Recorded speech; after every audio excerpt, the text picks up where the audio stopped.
Here's an update after a few minutes of cleaning.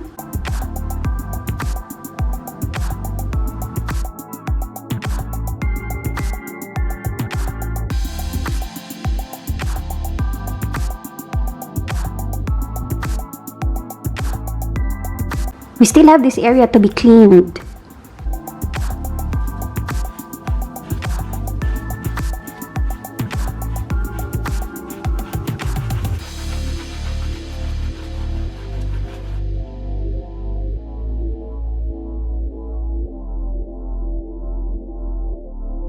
It's not yet fully cleaned because I have to buy another one of this because it's already torn and it's very dirty.